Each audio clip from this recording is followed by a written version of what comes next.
ये सती नहीं है, परम सती। कौन? वृंदा। इसके पति का क्या नाम है?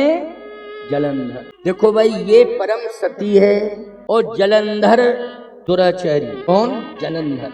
कभी कभी बड़ी विडंबना जुड़ जाती है, पत्नी को जिंदगी भर रोना पड़ता है, कभी कभी समस्या आ जाती है पत्नी। अच्छा एक बात बताओ, आत्मदेव जी को किसने परेशान किया था? आप तो व्यास हो, भागवत की कथा कहते हो, बोलो किसने किया था? पत्नी ने किया था परेशान। क्यों? ऐसी बात नहीं, एक पक्षीय बात नहीं करूंगा।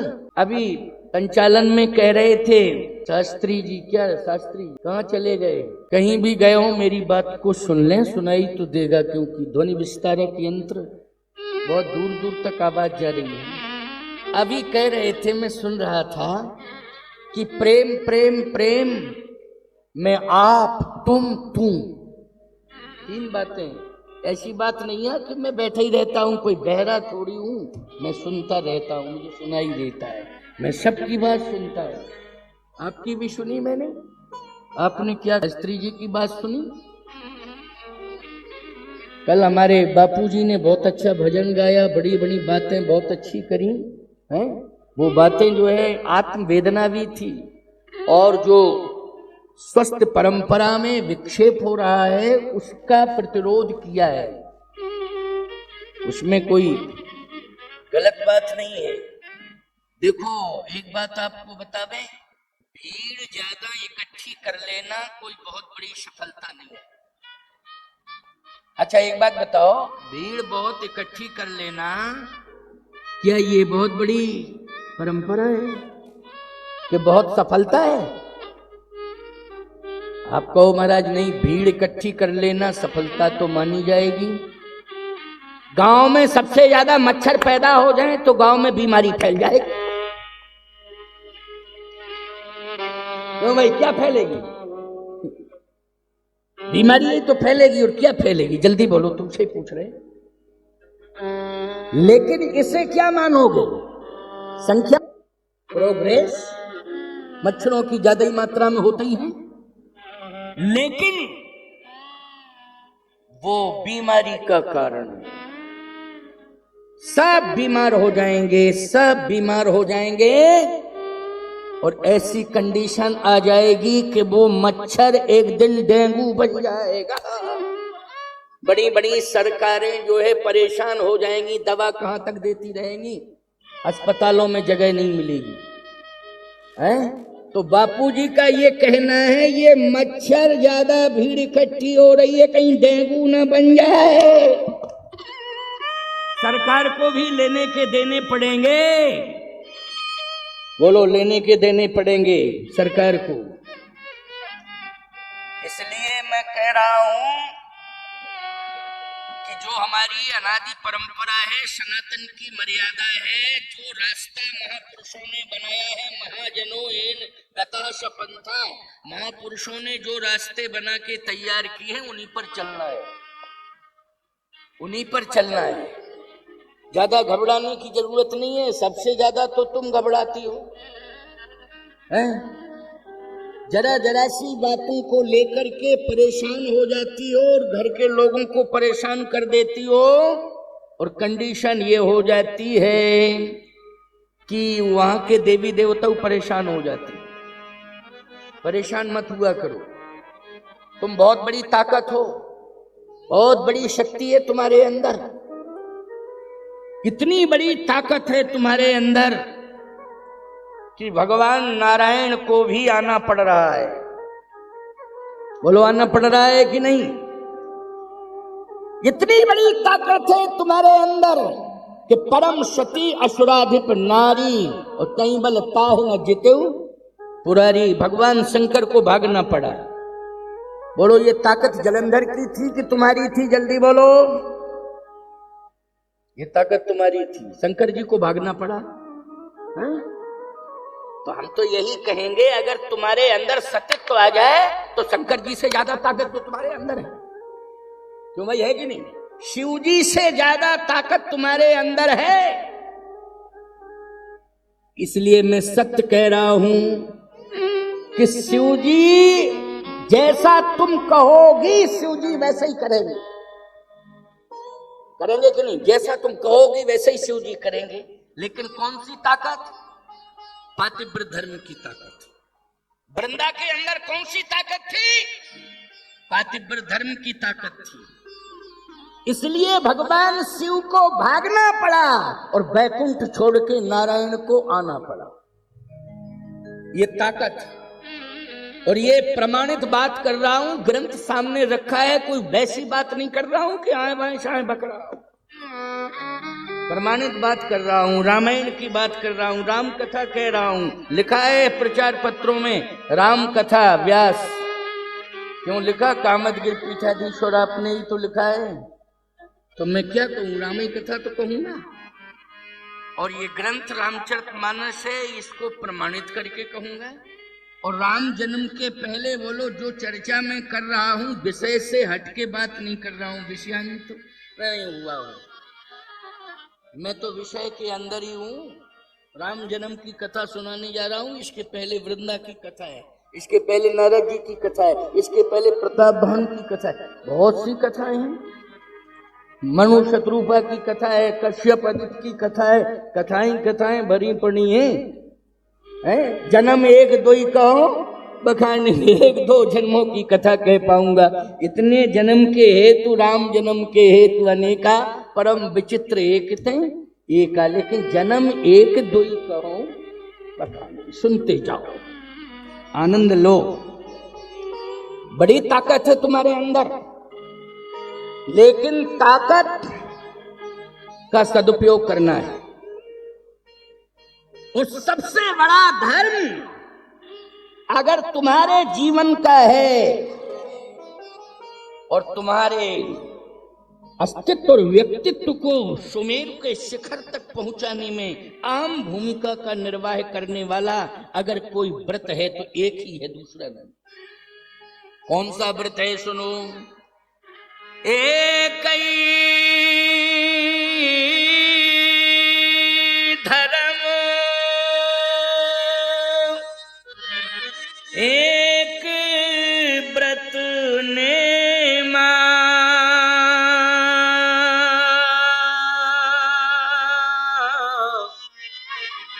काय बचन मन पति पद प्रेम।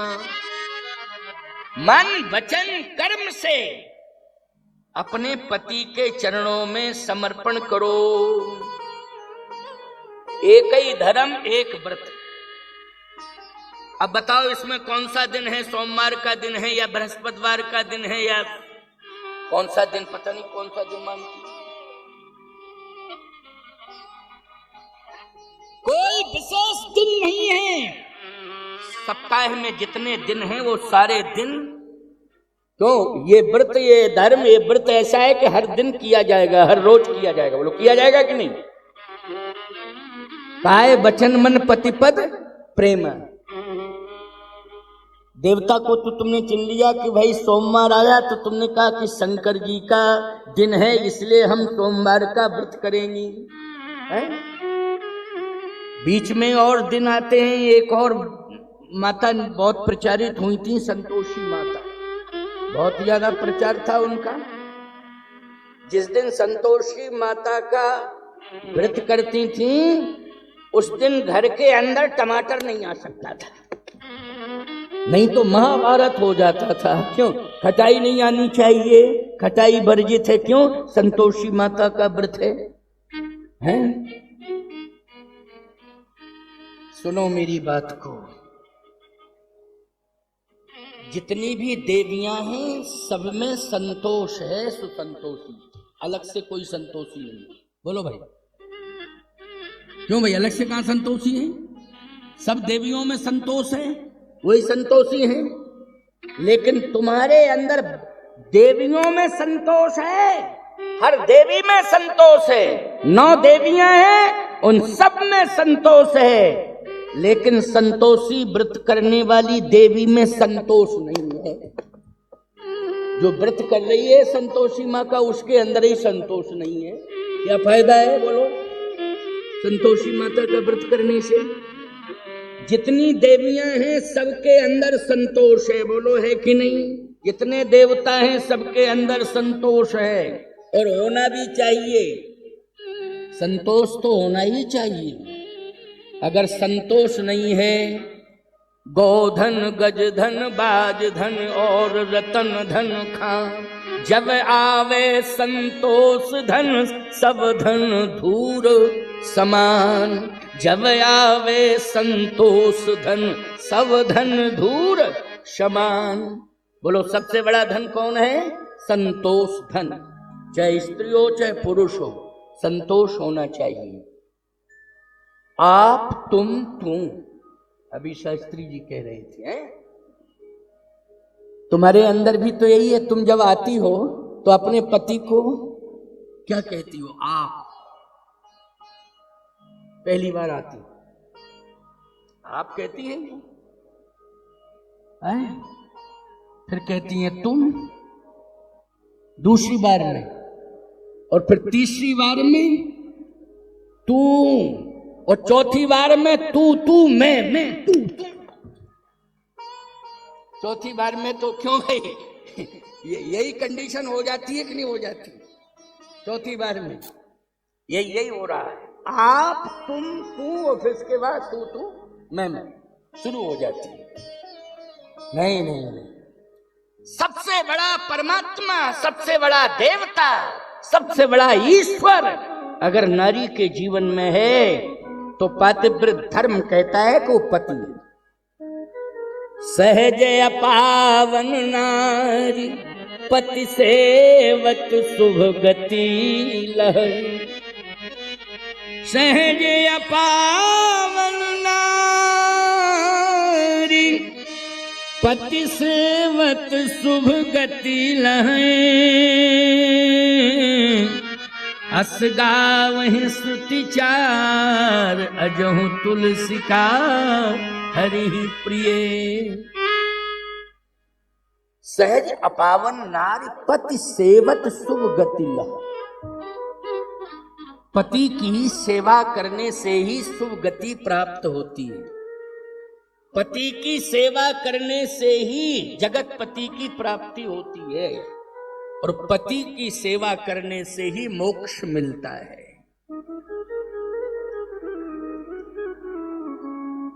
ये सब खुश हो रहे, बहुत अच्छी बात कह रहे स्वामी। इतनी अच्छी बात तो खुल के कोई कहता ही नहीं। अच्छा एक बात बताओ, महात्मा है इसलिए खुल के कह रहे। अभी गृहस्थ वक्ता होते तो नहीं कह पाते, क्योंकि घर में बात पहुंचती तो व्यास जी तुरंत जाते घर में, पत्नी कहती। ईमानदारी के साथ बताओ, हम नहीं बोलेंगे तो कौन बोलेगा? शाबाश, हम तो बोलेंगे शाबाश। 10 वर्ष की आयु से ही ग्रह का त्याग किया है। 10 वर्ष की आयु से ग्रह का त्याग किया है प्यारे। और सत्य तो यह है कि परमात्मा ने अभी तक निर्वाह किया है, थोड़ा समय और बचा है, वो भी पूरा हो जाएगा। ठाकुर जी ने खूब निर्वाह कराया है, खूब संबल दिया है। ठाकुर जी ने बड़ी कृपा की, बड़ी कृपा की। तो मैं एक बात जो कह रहा था वो बहुत ही महत्वपूर्ण है कि वृंदा परम सती है। इस परम सती के कारण भी भगवान को आना पड़ा। और नारद संत नहीं, परम संत है, परम संत है नारद। नारद जी के कारण आना पड़ा। और वीर नहीं, परम वीर है कौन? प्रताप। उसके कारण भगवान को आना पड़ा। वृंदा परम सती है, लेकिन समस्या इस बात की है कि भगवान को आना पड़ा, उसके पातिव्रत धर्म को नष्ट करने के लिए आना पड़ा। लेकिन भगवान किसके लिए आते हैं? भगवान आते हैं अधर्म को नष्ट करने के लिए, धर्म की रक्षा करने के लिए। परित्राणाय साधूनाम विनाशाय च दुष्कृताम धर्म संस्थापनार्थाय। धर्म संस्थापनार्थाय। धर्म की स्थापना करने के लिए भगवान आते हैं और अधर्म को नष्ट करने के लिए आते हैं। लेकिन पातिव्रत धर्म को किसने नष्ट किया? वृंदा के पातिव्रत धर्म। छल कर टारेउ सुब्रत। भगवान स्वयं आए और भगवान ने वृंदा के पातिव्रत धर्म को नष्ट कर दिया। क्यों भाई? इसमें कोई टिप्पणी नहीं कर सकता है। जो सत्य है तो सत्य है। किया है पातिव्रत धर्म नष्ट। तो फिर भगवान अधर्म को नष्ट करते हैं कि धर्म को? अब यही प्रश्न वृंदा ने किया है। सुन लीजिए मेरी बात। जिस समय देवता दुखी हुए, स्वयं त्रिपुरारी दुखी हुए, भगवान ने कहा मैं आ रहा, परेशान मत हो। पावर बहुत है वृंदा के पास, बहुत पावर है, बड़ी ताकत है, बहुत शक्ति है। देवता भी डर रहे हैं, त्रिपुरारी भगवान शंकर वो भी डर रहे हैं। भगवान शंकर एक ऐसे हैं कि काल भी कांपता है जिनके सामने, इसलिए उनका नाम क्या है? महाकाल। क्या नाम है? महाकाल। बोलिए महाकाल भगवान की जय। काल भी डरता है, लेकिन वही महाकाल वृंदा से डर रहा है। कहीं बलता है न जितेऊ पुरारी। भगवान ने कहा भोले बाबा चिंता मत करो, मैं आ रहा हूं। लक्ष्मी जी ने कहा कहां जा रहे हो? कहा जा रहा हूं वृंदा के पास। क्यों? उसका पातिव्रत धर्म नष्ट करने के लिए जा रहा हूं। पातिव्रत धर्म नष्ट करोगे तो कलंक मिलेगा, कलंक मिलेगा। क्योंकि इंद्र को कलंक मिला। क्यों मिला कलंक इंद्र को? क्योंकि उसने अहिल्या के पातिव्रत धर्म को नष्ट किया। बोलो भाई मिला कि नहीं मिला कलंक? और कलंक ही नहीं मिला, श्राप मिला। गौतम ऋषि ने कहा सहस्त्र योनि हो जाए। इंद्र के रोम रोम से रक्तस्राव हो रहा है, दूषित रक्त निकल रहा है पूरे रोम रोम से। अश्विनी कुमार जैसा वैद्य कौन हो सकता है?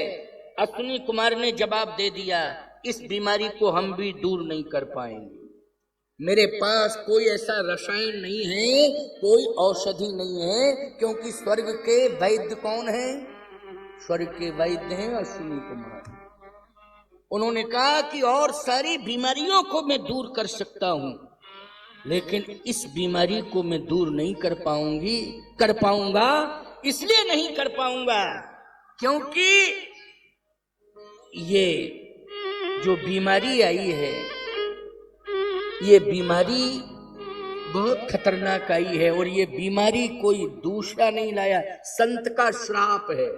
बोलो ये बीमारी का मतलब क्या है? संत का श्राप है। गौतम ऋषि ने श्राप दिया है। संत अगर श्राप दे देता है तो याद रखना वो किसी औषधि से दूर नहीं हो सकता है, वो किसी दवा से श्राप मुक्त नहीं हो सकता है। बोलो दवा से औषधियों से श्राप मुक्त होता है? नहीं होता है। यदि श्राप से मुक्ति पाना है तो भगवान की कृपा दृष्टि हो जाए, एक बार दृष्टि पड़ जाए शरीर के ऊपर, व्यक्ति श्राप मुक्त हो जाएगा। भगवान की दृष्टि। और बोलो भाई इंद्र के ऊपर जब भगवान की दृष्टि पड़ी, कहां? जनकपुर गया इंद्र।